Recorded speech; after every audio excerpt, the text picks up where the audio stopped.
목회를 마무리하면서 생각해 보니까 하나님이 정해놓은 길을 그저 제가 가야만 되었던 것이 제 목회의 전부다라고 할 수 있습니다.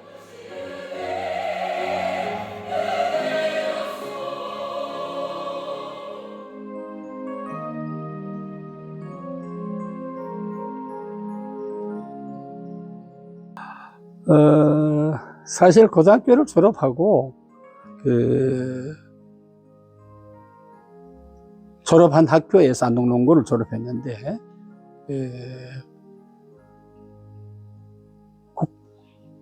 공무원 농업 분야에 일할 수 있는 시험을 앞두고 한 달 특강을 학교에서 하시더라고. 그래서 그 특강을 가면서 그게 73년도인데 정서신학원을 입학을 해야 되겠다라는 생각이 마음속에 상당히 강하게 있었던 터예요. 뭐 집에 어머니하고는 그런 이야기는 가끔씩은 나누었지만은 네가 꼭 뭐 목회자의 길을 가야 된다 그렇게까지 강하게 말씀하시진 않았는데, 그러한 이제 낮에는 가서 준비하고 그 다음에 성서신학원에 한 달 가까운 시간 늦게 입학 원서를 내니까 뭐 허락을 하시더라고요. 그래서 그쪽에 한 달 마무리하면서 곧바로 성서신학원을 가서 공부를 하면서 하나하나 각오를 하면 힘들어도 가야 되겠다. 그 전에 중학교, 고등학교를 다니면서 시골 교회를 뭐 그때는 반사락했죠. 교회학교 교사 노릇을 하면서 요즘 와서 보니까 부활절 때는 뭐 그때는 별로 관심을 두질 않았고 행사를 많이 하지 않았는데, 성탄절 때는 엄청 시간을 들여가지고, 그러니까 이제 저녁마다죠.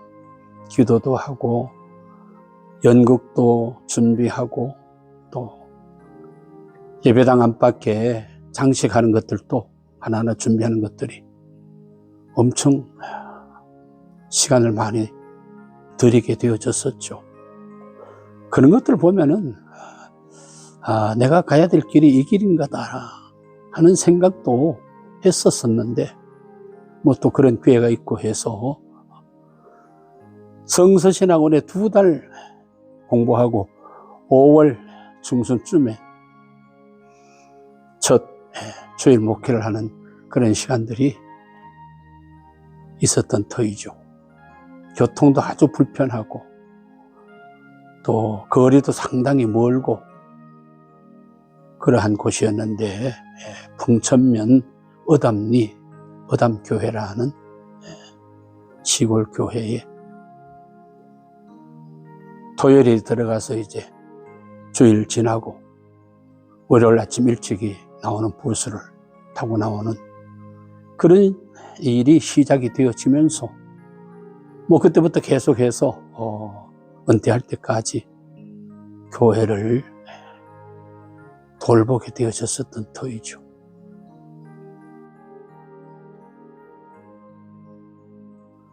어담교회를 성서신학원 졸업할 때까지 이제 토요일에 들어가서 주일 지나고 월요일에 나왔고, 그 다음 이제 주재하면서 섬긴 교회가 남선면 소대지에 있는, 지금은 교회명을 남선교회라고 했는데 그때는 구미교회라는 교회에서 주재 목회를 하고, 거기서 사실 결혼을 하게 되어졌었죠. 그러니까 제가 75년도에 결혼했으니까 뭐 결혼한 것도 좀 빠른 나이였고, 그 다음에 이제 거기에서 의성군 금성면 제홀이라는 동리에 제5교회를 가서 시무를 하는데 그 전에 서구 면 소재지에 있는 서구교회에 한 6개월 시는 그 시무하는 시간들도 있었습니다. 그래서 제5교회에서 81년도 서울 장신대에 졸업을 하고 2월에 사실 졸업하고 6월 29일에 영주 제1교회에 시무 전도사로 오게 되었었죠.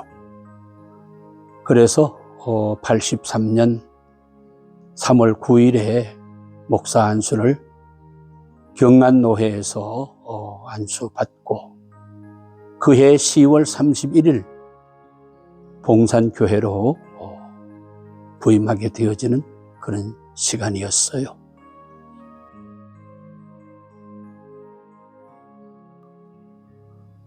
그런 생각은 전혀 하지를 않았어요.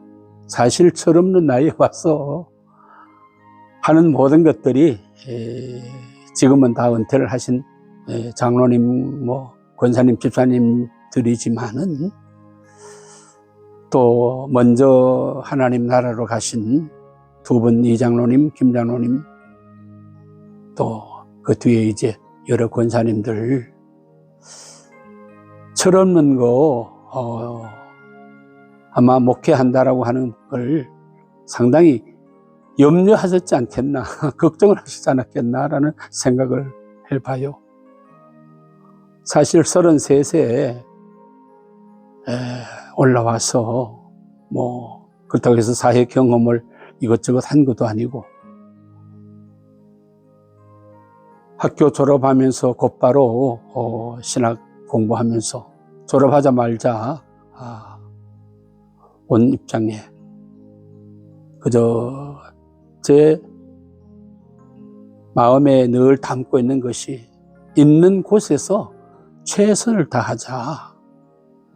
있는 그때에 거기에 따른 어떤 대가를 내가 지불받지 못하더라도 하나님은 다른 곳에서도 그것을 반드시 갚아주시는 하나님이시다라는 그런 사실을 늘 가슴에 품고 있었기 때문에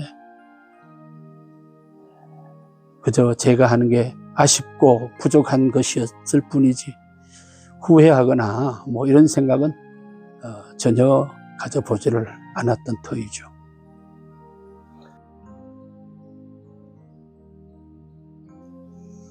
전혀 준비가 안 됐다라고 봐야 됩니다. 그러니까 그게 그저 시골교회뿐이었지, 또 시골교회 개봐야 사실 주재한 교회도, 첫 주재한 교회도 1월에 조석규 목사님이 오셔서 집회를 하셔가지고 한 연한 분, 새로 이렇게 나오시는 분들이 있는 그런 교회다라고 하는데 제가 2월인가 갔어요. 그러다 보니까 어떤 면에서는 생뚱이 믿는 분들이잖아요.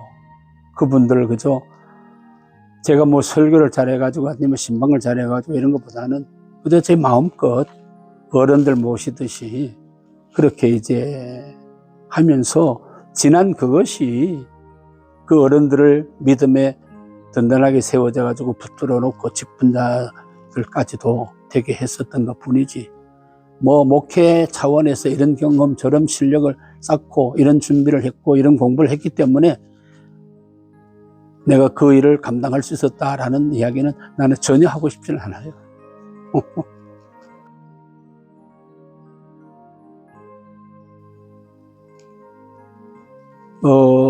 요즘 이제 그런 이야기를 하죠. 20년이 지나면은 원로 목사다라는 예우를 해야 되는 일들이 있어서 교회들마다 19년 신드롬이라는 게 있다라고 우리가 웃으면서 이야기를 하게 되어지는데 저에게도 그와 같은 시간들은 있었어요. 또 그 이전에도 제가 교회를 옮겨 보겠다라고 해서 몇 군데 가서 설교까지 한 그런 교회들도 있었어요. 그런데 그런 걸 전혀 제가 언급을 하지 않고 오늘에 와서 이제 그런 언급을 하게 되어지는데, 이 영상 보면은 저 양반 뭐 저 소리 하느냐 하는 이야기를 할지 몰라도 그런 교회들이 가까이도 또 멀리, 경기도 쪽에도 뭐 있었던 일은 있었습니다. 청빙도 청빙이고 또 이렇게 저렇게 생각해 보니까 여러 가지로 복잡한 문제가 오히려 있겠다라고 해서 했고, 그 다음에 이제 교회에서 그런 어려운 문제들을 겪으면서는 참 힘든 그런 시간들이 있기도 했었던 터입니다. 뭐 어느 누구에게 그런 시간들이 없이 목회를 잘 마무리했다라고 할 수 있는 사람들은 뭐 거의 100% 없을 거다라고 저는 생각을 해요.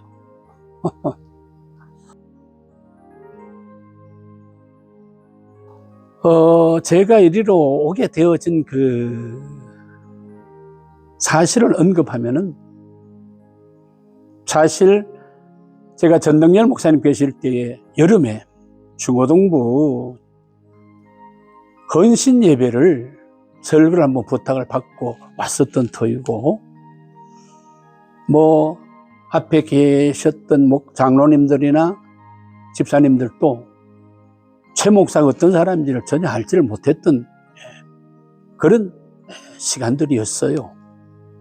그래서 돌아가신 이춘직 장로님이나 김경락 장로님, 그때는 당회원이 2분이셨으니까, 전덕열 목사님이 이제 서울로 가시면서 후임 목사님 청빙하기 위해서 뭐 여기저기 연락도 하시고 또 이력서를 보내시는 분들도 계셔가지고 거의 다음 주일쯤 뭐 설교를 하러 오시겠다라고 이렇게 정해져 있는 그런 시간 한 분이 계셨어요. 바로 경기도 고향 쪽에.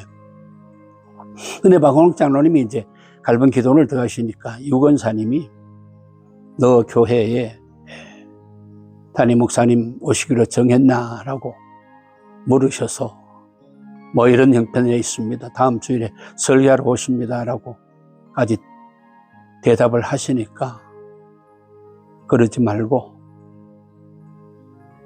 제1교회에 있는 최 목사를 너 교회에 모셔가도록 해라. 그렇게 말씀을 듣고 오셔서 당회원들한테 말씀을 드리니까 뭐 오실 분을 캔슬을 시키고 그 다음에 이제 저를 모셔오겠다라고 그렇게 결정해서 부임하게 되어진 거예요. 또 권사님은 장로님한테, 그때는 박홍락 집사였잖아요. 앞으로 어떻게 되어질 것이다라고까지 다 언급을 하셨고, 그래서 오래 있기는 할 텐데 마지막에는 많은 사람들이 떠나게 될 거다, 그런 이야기까지를 박 장로님이 저한테 말씀을 하시더라고요. 그걸 늘 마음에 두시면서,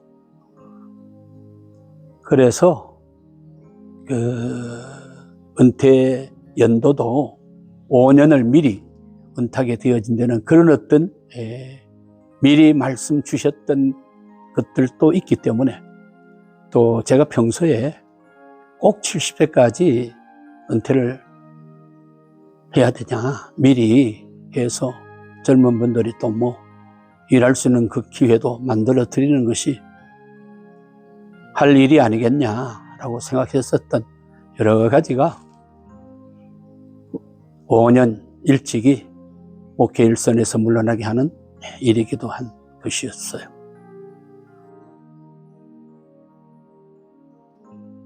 일단 뭐 좋아가지고 어떤 면이 어떻다라는 것은 전혀 없었고, 그렇게 이제 제가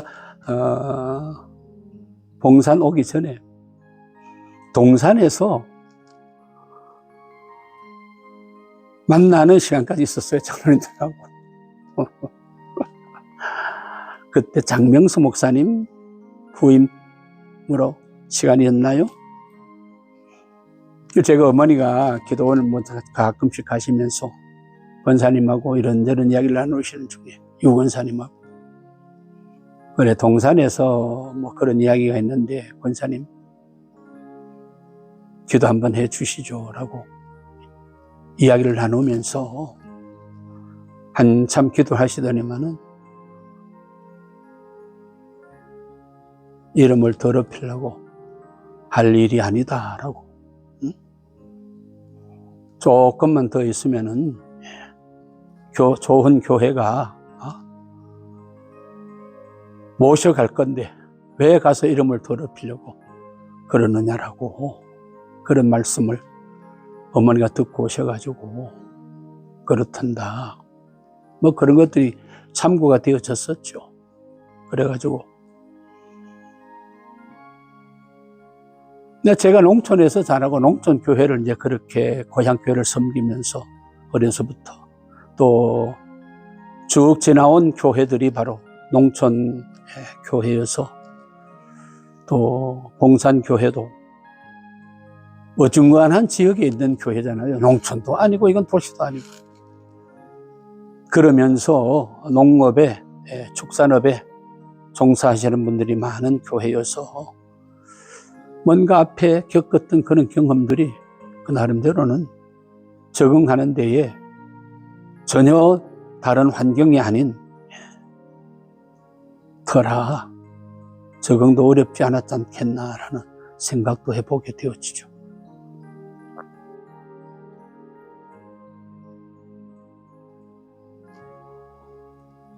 뭐 했었던 교회들이 아까 말했는데 안동에 있는 교회도 또 상주에 있는 교회도 부천에 있는 교회도 봉산보다는 훨씬 더 좋은 그런 교세를 가지고 있었던 터였죠. 그러나 하나님이 안 보내시니까 뭐 사람은 어쩔 수가 없만 뭐 계획을 하고 더 넓은 지역에 더 교세 좋은 데 가서 목회를 해봤으면 욕심은 있어도 하나님이 허락질 않으시니까 뭐 어쩔 수 없이 있는 자리에서 최선을 다해야 될 수밖에 없다라는 생각을 덧붙이게 되어진 거죠.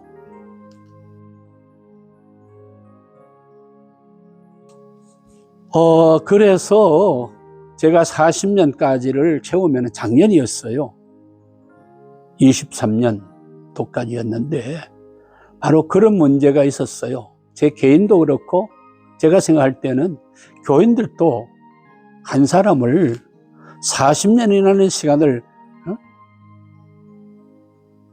지낸다라는 것은 너무 지루한 면도 없잖아 있겠다라고 제 개인적으로도 그랬지만 전체 교인들도 그럴 것이다라는 생각에서 5년을 앞당겨서 그렇게 이제 은퇴를 하게 되어진 시간들이었죠.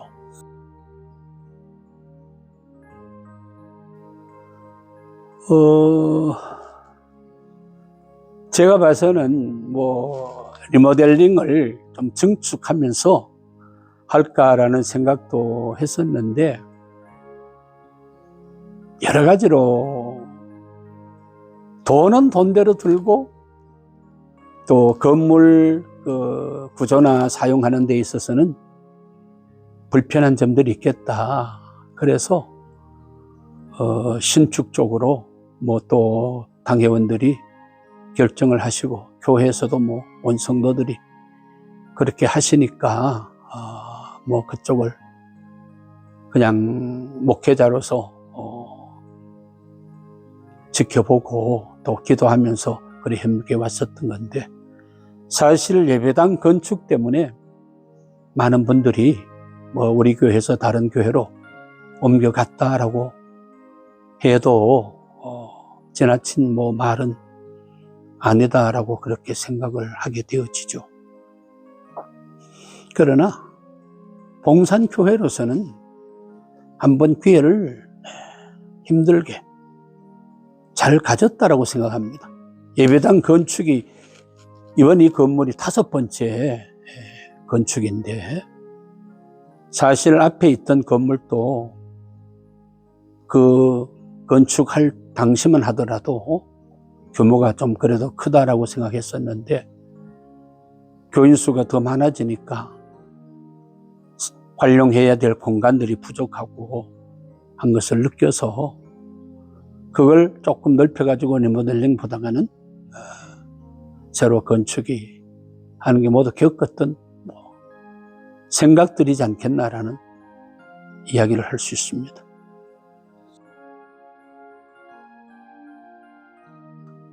노회 안에서 두 번째예요. 영주제일교회 사회관 짓기 전에 있었던 교육관, 그 외에 교회들은 예배당은 있었지만은 교육관을 따로 마련한 교회들이 없었던 터예요.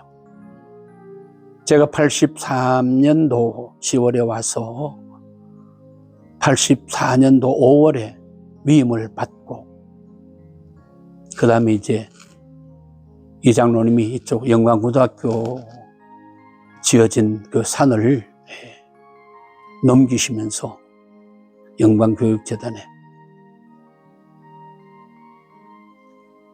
고 강석일 장로님한테 얼마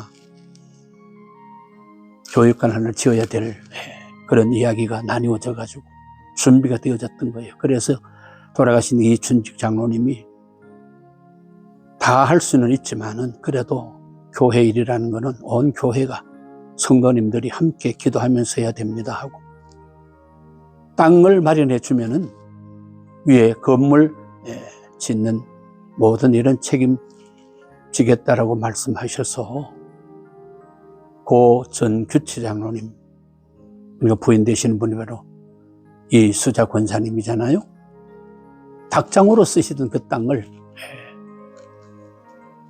얼마인지 모르겠다. 100평이 조금 넘었는지 매입을 해가지고 그 위에 건축을 해서 교육관 있는 교회가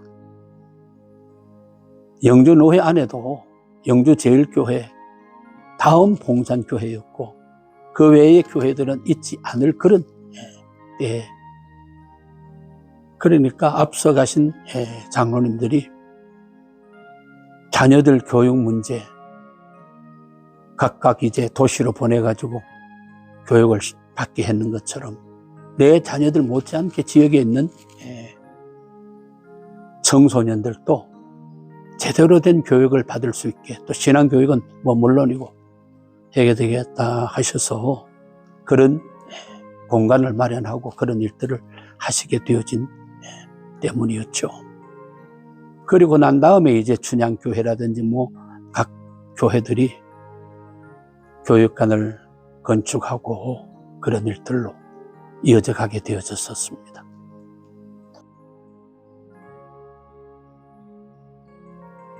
닭장 사이에 끼어져 있었고,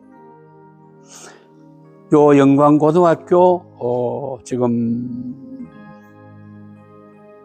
지금은 이제 강석일 관으로 지어진 그 자리가 손씨, 지금 그 수성농장이라고 김길동 집사님, 강숙 권사님네가 하고 있던 그 농장을 하셨던 분인데, 여기 하셔서 이제 영광학교에다가 저 산을 넘기니까 사실 처음에 이것은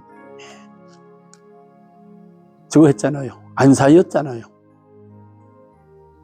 그러나 결국에는 이제 팔고 저리로 올라가셨는데, 여기만이 아니고 길 양쪽에 다 지나가는 버스가 여기 오면 암만 더울 때라도 문을 닫아야만 되는 그런 형편이었으니까 닭똥 냄새 엄청 심하게, 그때는 그거 다 말려가지고 가수원에 대비로 쓸 수 있도록 했었던 거거든요. 그랬던 터라 엄청 고생을 했었죠.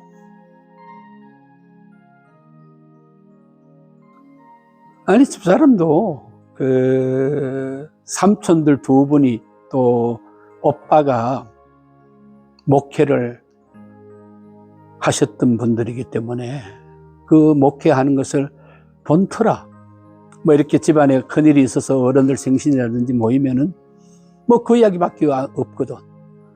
또 고모들 두 분도 한 번은 이제 장락교로, 한 번은 풍기 성례교회로 결혼해 가셔서 장로 권사가 되고, 모이면 뭐 교회 섬기고, 또 교역자 대접하고, 교인들 뭐 어떻게 해야 된다는 그런 이야기를 들어왔던 터이니까,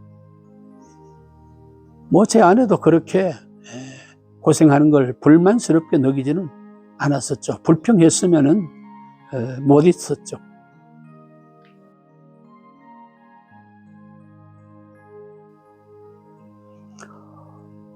제가 사회복지법인 1마을을 설립하게 되어지는 데는 고인이 되셨습니다마는 총회 사회부 총무로 계셨던 고 박창빈 목사님이 1년에 한 차례씩 전국 교육자를 대상으로 사회에 섬기는 프로그램을 진행을 했었어요. 제가 그 프로그램에, 그러니까 총회 사회부에서 하는 프로그램에 2번인가 거듭 참석을 하면서 사실 거기서 도전을 받았죠. 그 강의를 듣고 현장을 가는 중에는 난지도, 지금은 뭐 그게 하나의 도시가 되어진 그런 곳이기도 합니다만은, 정말로 서울 시내 쓰레기를 거기 갖다 쭉 매립하면서 온갖 악취와 함께 파리가 뭐 뒹구는 그런 현장을 가서 그런 열악한 장소에서도 운막처럼 이렇게 집을 지어놓고 비닐로 비가림 해가지고 살고 있는 분들을 보면서 오늘 교회가 바로 이 현장에 가야 된다. 히브리서 13장 13절에 보면은 치옥을 짊어지고 영문 밖으로 그에게 나아가라. 그에게라는 세 글자가 나오는데, 말씀처럼 오늘 교회가 바로 이걸 해야 되겠다라고, 거기에서 사실은 도전을 받게 되어진 것이죠. 그런데 목회자만 그 사실을 도전받고 와서 아무리 두드러댄들 당회가 허락을 안 하면은 안 되는 일들이 오늘날 얼마나 많아요. 그런데 이제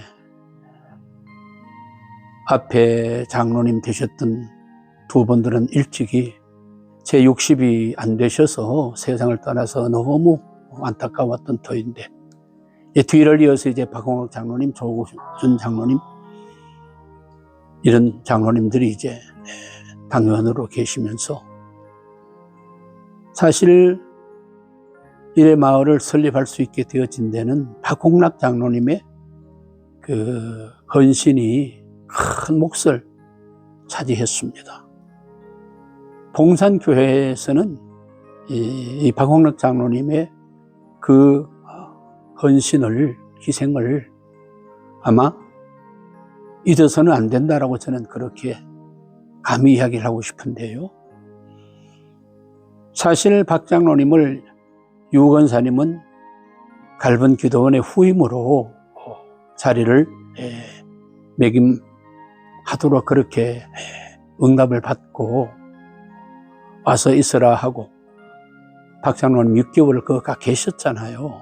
그러나 그게 권사님 밑에 있는 장로님들이 택도 없이 자네가 뭐하러 여와 하면서 거절하셨어요.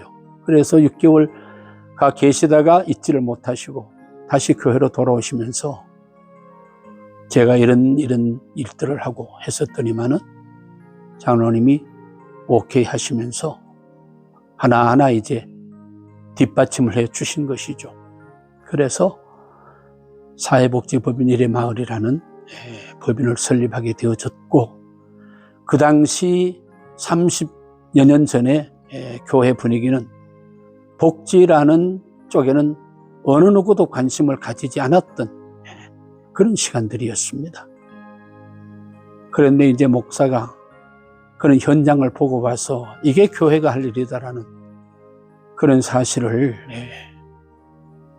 말씀으로 전하기도 하고, 그 다음에 또 어떤 일이 있었느냐 하면 그 뒤에 장로님들, 안기대, 윤성용, 이유진 이런 장로님들이 피택되어 가지고 교육을 받을 때에 현장을 방문을 하게 됩니다.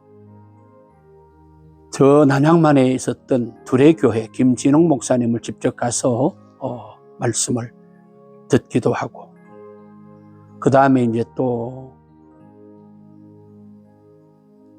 강원도에 있는, 춘천입니까? 강릉 가까이입니까?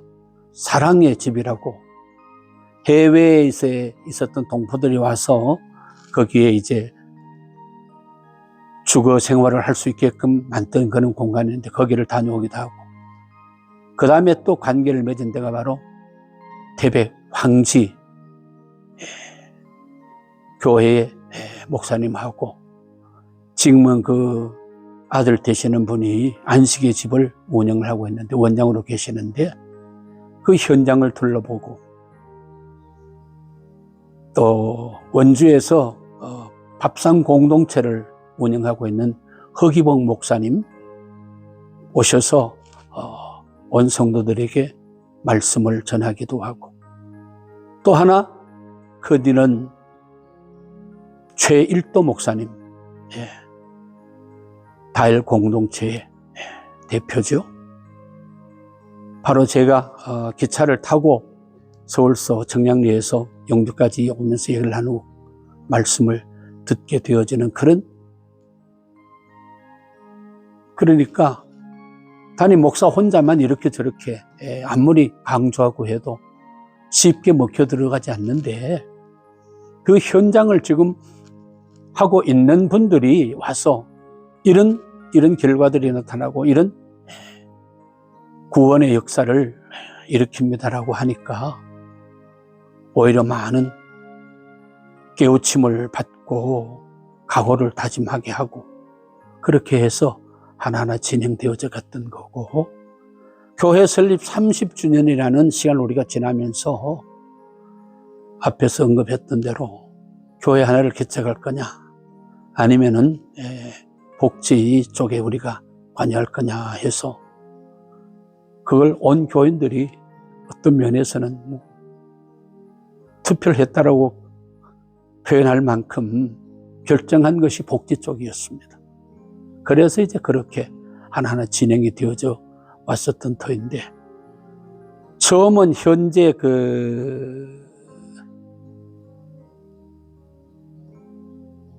소망의 집 앞에 있는 그 사무실로 쓰고 있는 그 한 2,000평이 안 되는 그런 땅을 마련해서 30주년 기념 사업으로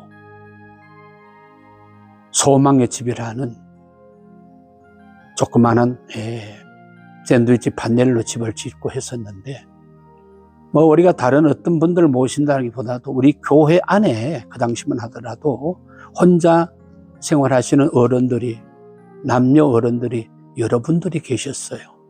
그분들이 연세가 더 높아지면은 어디 의지할 데가 없어서 돌봐야 될 터인데, 그 어른들을 우리 교회가 돌봐야 된다. 우리 교회 출석하시는 우리의 가족들인데, 그래서 사실은 시작이 된 건데, 거기에다가 이제 민선시장 1기 김진영 전 시장님과 관계가 또 좋은 관계여서 적극 지원을 해주시고 해서 저렇게 위탁까지 해서 8개라나 그런 시설을 운영하고,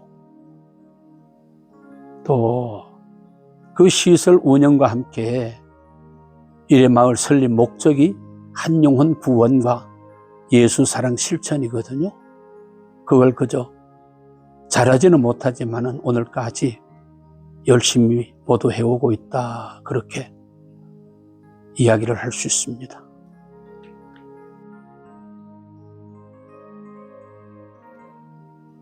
안 했으면은 새로 예배당 건축은 뭐 생각도 못했을 일이고, 뭐 지금 우리 영동 시찰내 내에 있는 몇몇 교회처럼 그저 100명 남짓한 교세를 뭐 가지고 있는 그런 교회로 머물렀지 않았겠나. 제 개인적으로는 그렇게 생각이 듭니다. 제가 와서 그 앞에 봉산교회는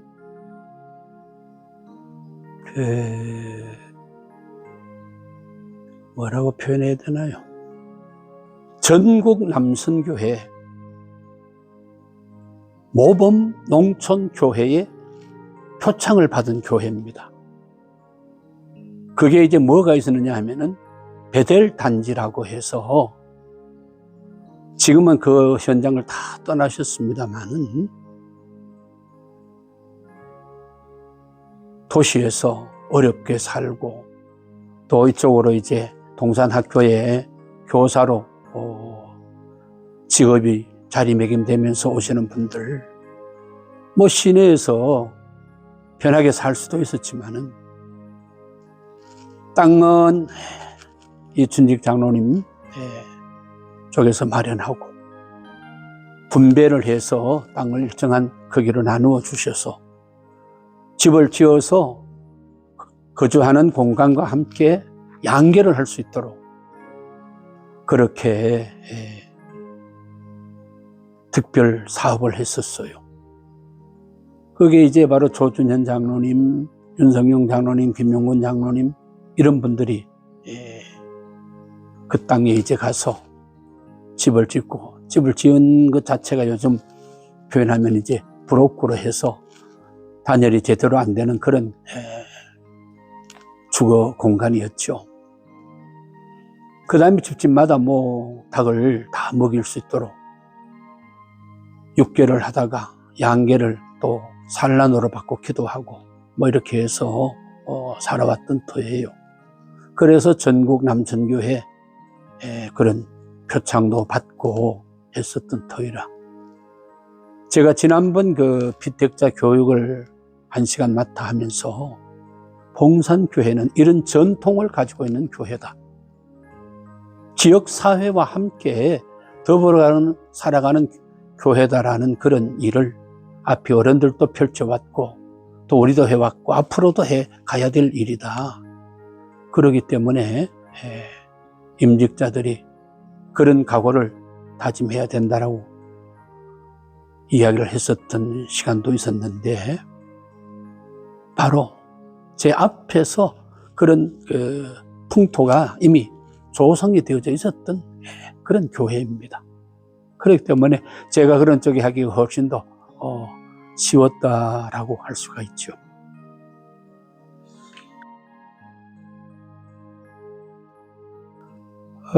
제가 복지 선교에 관심을 둔 게, 대학교를 졸업한 녀석들이 군대를 마치고 이제 대학을 졸업하잖아요. 남자분들은 찾아와서 목사님 뭐 서울에 일자리를 마련해서 가게 됐습니다. 기도해 주십시오라고. 그 시간을 맞으면서 정말로 가슴이 아팠어요.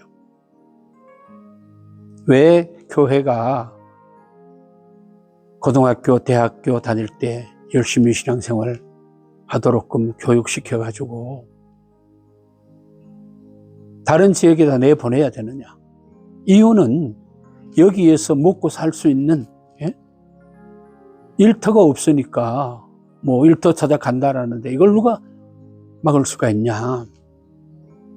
그래서 가슴 아프게 먹이면서 기도해서 보내게 되어지는데, 내가 안동교회 가서 그때 같이 갔었잖아요. 그 이야기를 했잖아요.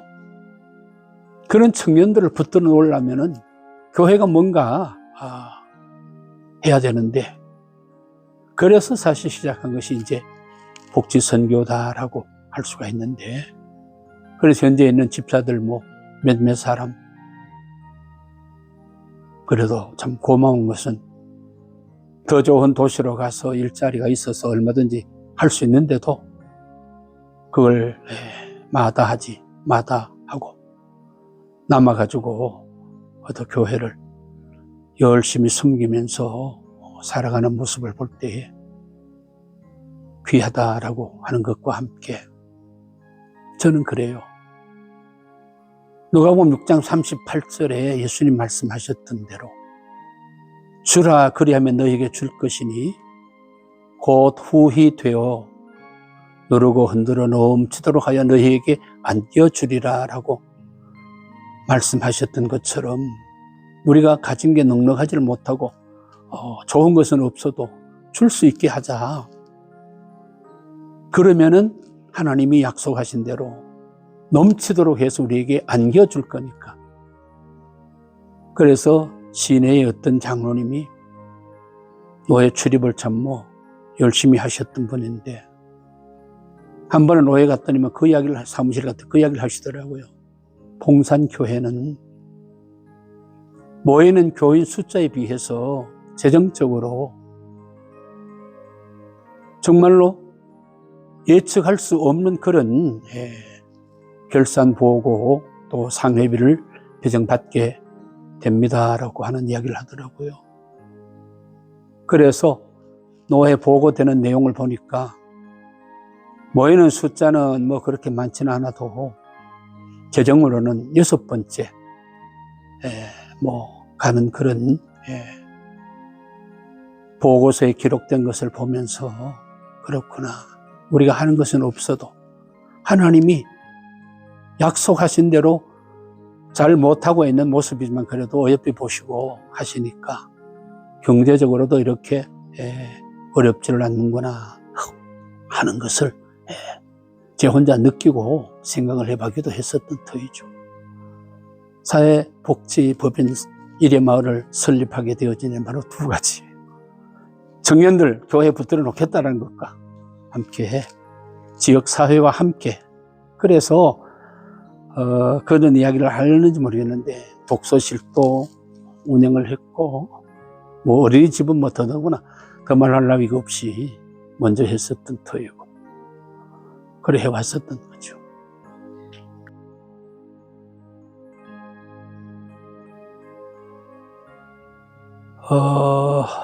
교회들이 30년 전에 저희들이 복지를 언급할 때는 어느 교회도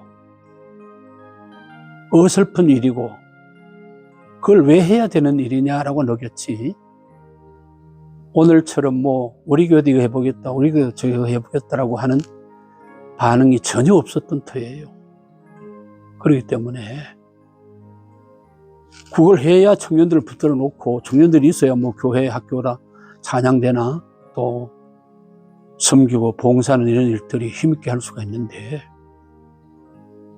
그 인력은 다 도시로 보내놓고 타 교회에다가 앉혀놓고 여기서는 그걸 하겠다라고 소리 질러봐야 될 리가 만무하죠. 그러니까 지금도 그래요. 저희 일회마을 현장을 둘러보시면서 몇몇 목회자분들이 우리 교회에 적용할 수 있는 일들이 뭘까 하고 사회부에서 다녀간 몇 분들 가운데 한 분이 예천 쪽에 지금 은풍면 내에 있는 교회인데 목사님이 그 나름대로 우리 교회 나름대로 해보자 해서 요즘으로 말하면 요양보호사들을 미리 교육을 시켜가지고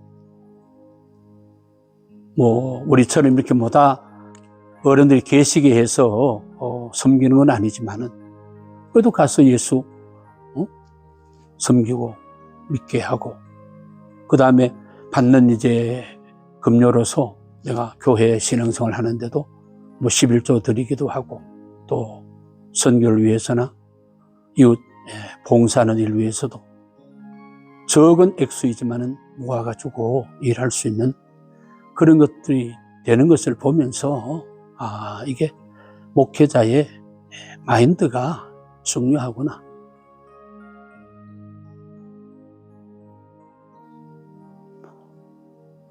은퇴 후에 목회자분들은 반드시 제가 생각할 때는 일이 있어야 된다라고 생각해요. 뭐 다무 한 10년 정도라도 아침 일찍부터 저녁 시간까지 뭐 성경 읽고 기도하고 하는 것들도 물론 하겠지만은 그게 하루 종일 뭐 계속 할 수 있는 일은 아니잖아요. 그렇다고 해서 은퇴하신 분들이 모여서 뭐 좋은 그런 모임을 갖는다든지 활동을 한다든지 하는 것도 매일 할 수 있는 것은 아니기에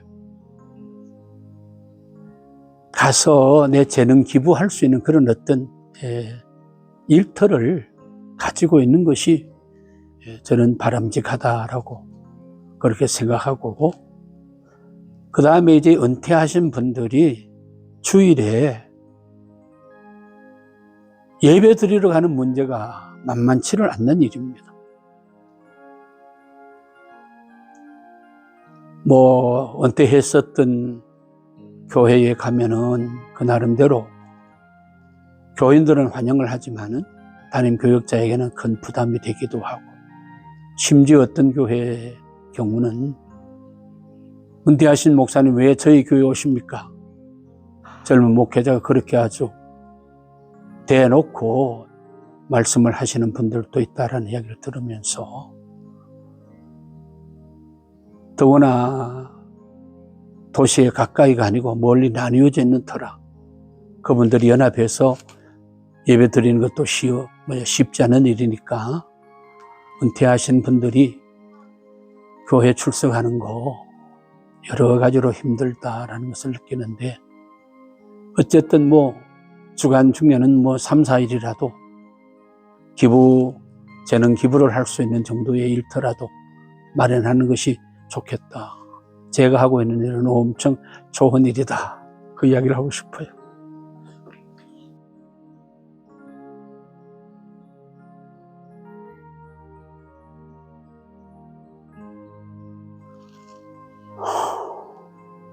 바로 사회복지법인 1회 마을을 설립하는 데에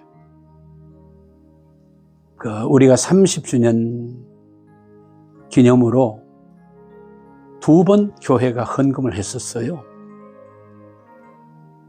그래서 뭐 이것저것 사태 찍고 한 것들이 바로 그 30주년에 되어진 것들이잖아요. 그랬었는데 모자라요. 돈이 모자라요. 박 장로님 걱정을 하시더라고요. 그래서 장로님 걱정하시지 말고 뭐 일을 계속 해 나가셔야 되죠. 제가 총회 옅은 능금을 깨고 뭐 교회에서는 그 돈을 쓰시고 다달이 교회에서 지불해 주시면 됩니다. 라고 해서 1회 마을 만드는 데에 연금 넣던 것을 찾아 썼고, 그때 판단을 제가 좀 잘못한 게, 그때만 하더라도 연금이 제대로 구실을 하겠냐, 김가민가한 때였어요. 그래서 제 판단은 그래서 총회연금보다는 일반 보험회사에 넣는 것이 좋겠다라고 생각을 해서 했었는데, 일반 그 보험회사는 해제가 아주 쉽잖아요. 아들 뭐 결혼시키는데 필요하고 뭐 집 얻는데 필요하고 하니까 그걸 다 찾아 써버린 거예요. 그래서 은퇴할 때 교회에서 연금을 주고 있잖아요.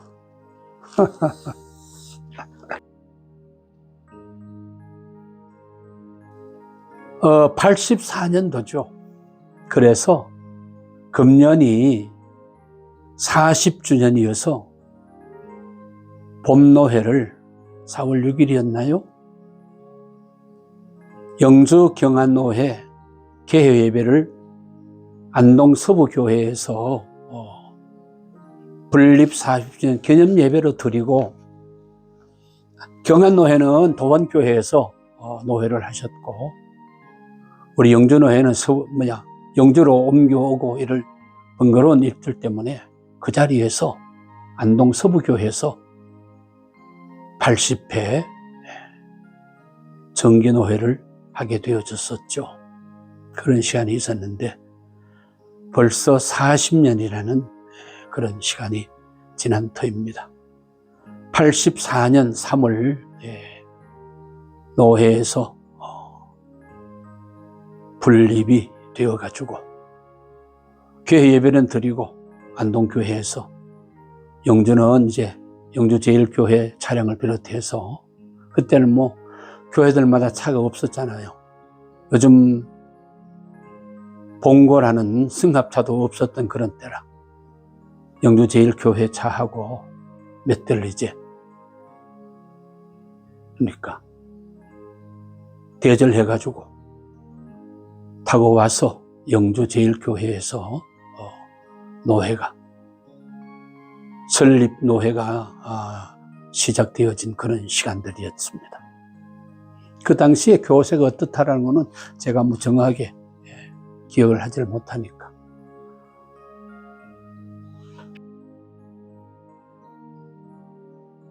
지난 그 기독 공부에 안동교회 김승학 목사님이 글을 쓰신 것처럼 정말로 경안노회가 영주노회가 분립되어지는 그 일은 발전적인 그런 분립을 해서 조금 문제가 있었던 것이 바로 예천 지역이었어요.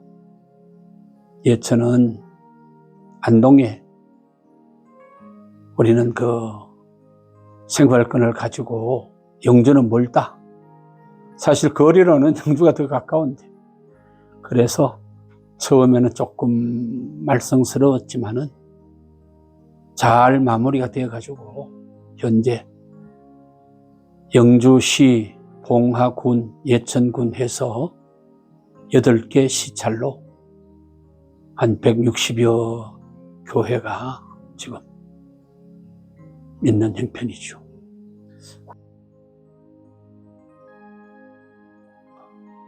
일단은 영주노회의 업무는 제일교회에서 모교회 노릇을 한 셈이죠. 그래서 이제 불편하니까 정인수 장로님 비롯해서 앞에 그래도 좀 경제적으로 힘을 쓸 수 있는 분들이 노회 회관을 마련해야 된다. 어느 때까지 이게 한 교회의 사무실의 한쪽 구석을 이용할 수 있겠냐. 그렇게 해서 사실 영주노회가 분리가 되면서 오랜 시간이 지나지 않아서 회관을 소유할 수 있었던 그때만 하더라도 전국의 노회 회관을 가지고 있는 노회가 그렇게 많지는 않았었는데 그런 어른들이 앞장서셔서 이렇게 불편하고 업무 처리를 효율적으로 할 수 있으려면은 하나 마련해야 된다 해서 제일교회가 가지고 있었던 땅을 내놓은 거죠. 그렇지 않으면은 노회가 그런 회관을 지을 수가 없었죠.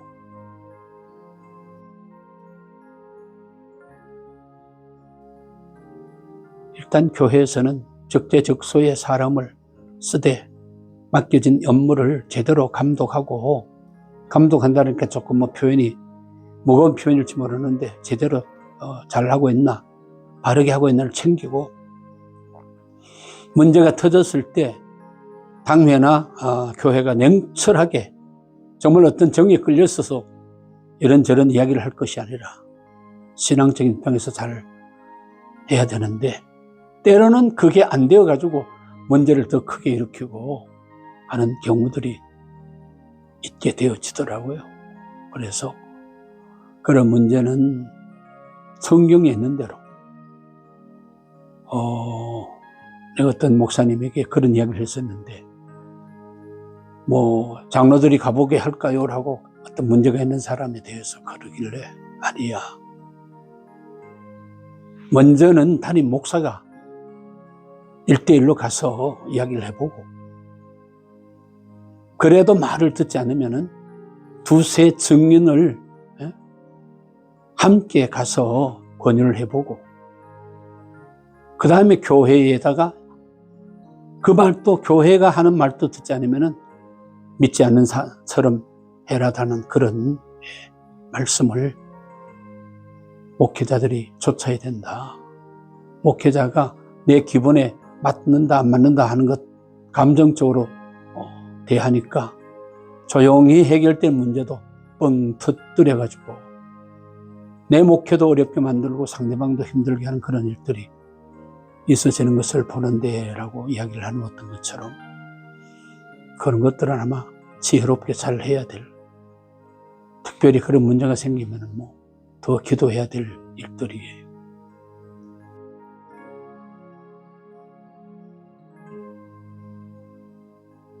바로 이제 제가 생각할 때는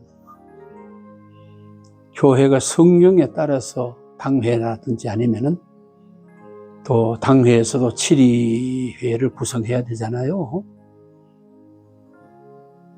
이걸 당회원들이 잘 몰라요. 어떤 안수 집사나 아니면 어떤 집사의 교회 문제가 생겼다라고 하면은 나도 당회원이니까 의뢰의 그 사건에 내가 당연히 이야기할 수 있는 사람인 것처럼 그런 생각을 하고 이렇게 저렇게 막 말을 함부로 하시는데 그게 아니거든요. 당회가 모여가지고 7위회를 구성을 해야 됩니다.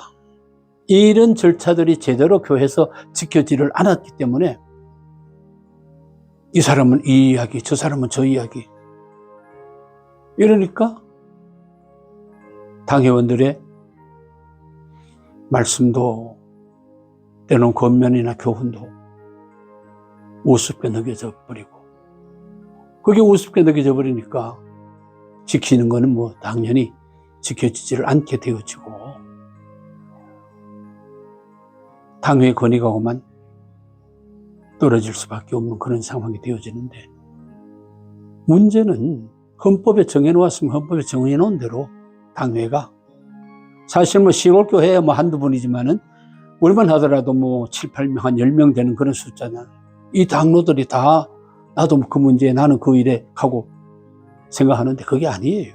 7위회를 당회가 구성해서 어느 분들만 하고 해서 전문가의 조언을 듣고 또 도움을 받고 해서 해야 되는데 그게 안 되니까 대응이 중구난방이니까 결과도 그런 식으로 보여질 수밖에 없다라고 저는 그렇게 봅니다.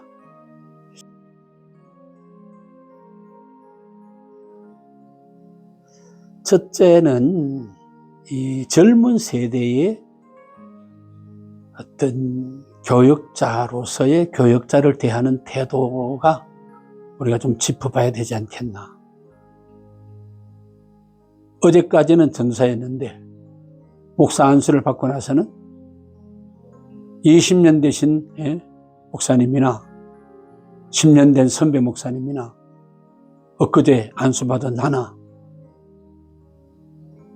이게 제대로 위계 질서가 세워지지를 않는 그런 현상들을 목회자들 사이에서 보거든요. 바로 그런 것들이 바로 그런 문제를 낳았다라고도 할 수가 있고 또 어른들의 처신이 이제 젊은 세대에게는 좋지 않는 쪽의 그런 모습들이 보여지니까 또 그런 자업자득이다라고 표현해야 되나요? 그런 것들도 있을 수 있다. 교역자 세계만이 아니고 오늘 목회자와 평신도 교인들 사이의 문제도 역시 다를 바가 없다라는 이야기를 할 수가 있겠다라고 말하고 싶습니다. 그러나 제대로 어릴 때부터 신앙 교육을 받고 또 위에 선배들 또 후배들의 관계를 잘 이렇게 배우고 한 분들은 뭐 제가 이렇게 있는 중에도 그런 분들이 있거든요. 뭐 참 아버지처럼은 아니지만은 그렇게 선배로서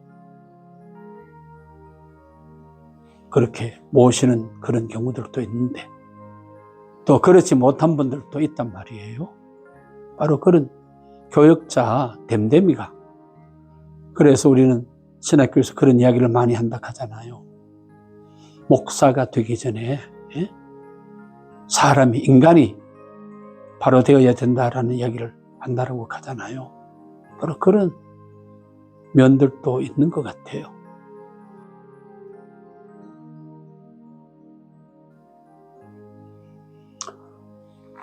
우리나라의 이제 신학생들 문제만이 아니고 성도들의 신앙 문제도 바로 같다라고 이야기할 수 있는데 60년대, 70년대, 80년대는 어려웠어요. 경제적으로도 어려웠고. 그래서 열심히는 신앙이었고 새벽 기도는 필히 참석해야 되는 걸로 그렇게 이제 넘겨왔었던 터이지만은 90년대, 2000년대 들어오면서 경제적인 여유가 조금 생기고 생활 전반에 걸쳐서 좋아지니까 굳이 신앙을 가는 생각들이 많이 가지게 되어졌고 그래서 젊은이들이 가난한 성도가 되어지고 그 다음에 교역자들도 바로 목회 일념에만 전체를 쏟아붓는 게 아니고 다른 일들도 그 중에 나는 교역 목사라는 제도가 앞으로 좀 고려돼야 되겠다. 60년대, 70년대 목회자분들은 교회 섬기는 일 아니면은 나는 다른 거 절대로 할 수 없는 사람이다 하고 해서 기도하고 성경 읽고 설교 준비하는데 온 힘을 쏟아부었단 말이에요. 근데 요즘 와서는 설교 재료 모으는 것들도 인터넷을 통해서 너무 쏟아져 나오는 정보에다가 또 한 주간 내내 거기에 매달리지 않아도 여유 있게 골프로 치러 다니기도 하고 등산도 하고 이렇게 또 시간들도 지나면서 그렇게 되어지니까 바로 그런 문제들이 상당히 신학생들에게까지도 그런 반응을 보이게끔 한 거 아닌가 하는 생각을 해요.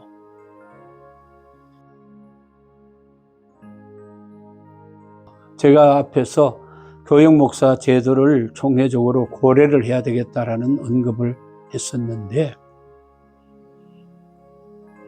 내 부인이 직장을 가지고 경제적으로 어려움을 아이들 학교 보내고 키우는데 겪지를 않으니까 내가 굳이 가서 스트레스 받고 그 힘든 목회를 한다라고 그렇게 죽치고 앉아있을 이유가 있냐. 그죠? 교육 목사라는 이름으로 토요일에 가서 이래 살피고 주일에 그저 오전에 교회 학교 한 부서 맡아가지고 하고는 또 한 주간은 내 할 일 하면 되지 않느냐. 이런 각오가 지금 되어져 버렸단 말이에요. 그러니까 어느 교회에 교육 목사가 되고 부인은 부인대로 이제 직장을 또 자기는 자기대로 월요일부터 금요일까지는 주 5일 근무에 직장을 가지고 있고 이러니까 농촌에 가서 아들 고생시키고 나도 고생하면서 살 이유가 어디에 있느냐 그런 생각이 지금 붙들려 있는 거죠. 그러니까 한쪽에서는 교육 목사 수가 많아지는데 반면에 농촌 교회는 교역자를 못 구해가지고 빈 교회들이 생겨지게 되는 거죠.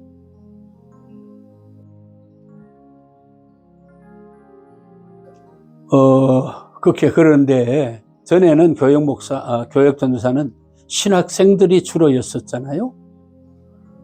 요즘은 교육 전도사 모신다라고 교회가 공고를 하면은 담임 목사보다 더 나이가 많은 사람이 교육 전도사 하겠다라고 이력서를 내는 그런 형편이 되어졌으니까 그걸 쉽게 우리가 못 썼으면 못 썼지 모실 수가 없다, 이런 식이 되어져 가고 있죠. 그래서 젊은 목사들 그럽니다. 목사님, 교육전도사 하늘 별 따기에 구하는 거. 부목사? 우리 지역 같은 데는 안 와요. 안 오는 이유가 뭐냐? 바로 그거에 교육 목사라는 거예요. 내 아내에 가서 수월 차는 액수의 경제적인 문제가 해결되어지고, 나도 월요일부터 금요일까지 일하면 적잖은 그런 수입을 내가 가지면서 도시에 사는데, 굳이 그 농촌에 들어가서 산촌에 어촌에 들어가서 고생할 게 뭐 있느냐. 그래서 요즘 부름받아 나서니 신학생들이 찬송도 안 부른다 하는 그런 우스운 이야기를 우리가 하게 되고 듣게 되어진 것 아닙니까?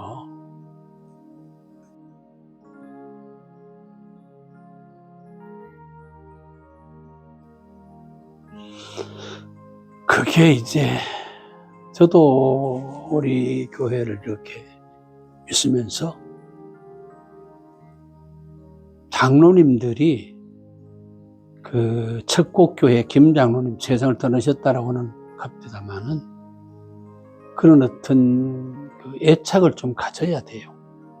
전부 다 그래가지고 또 치열한 경쟁이 될지 몰라도 뭔가 이 교회의 역사에 대해서 제대로 기록을 좀 하고 또 자료들을 남길 수 있는 것을 남겨가지고 그걸 안 해놓으니까 50년사, 70년사, 100년사 하려고 하면 재료가 없는 거라. 자료가 있어야 되는데 자료로 만들어 놓은 게 하나도 없는데 그래서 어려움을 겪게 되는데 전체 장로님들은 아니더라도 그중에 특별히 서무 쪽에 책임을 지는 분들은 교회 연협, 다음에 당회록, 재직회록, 공동회록 이런 것들은 철저하게 또 요즘이야 다 영상으로 남겨놓는 시대가 되어졌지만은 그전에는 사진이었잖아요. 사진을 해서 사실 제 앞에 전 목사님도 슬라이드로까지 반면 남겨놓았는데 그걸 목회자도 해야 되지만은 장로님들 중에는 장로님 못 되면 집사님들 중에라도 그런 쪽에 좀 재능을, 달란트를 가지고 있는 분들이 있다면은 맡겨서라도 해야 돼요. 그거 안 하면은 목회자는 옮겨가 버리면 그 뒤에는 더 상관하지를 않잖아요. 그러니까 그런 일이 벌어져요.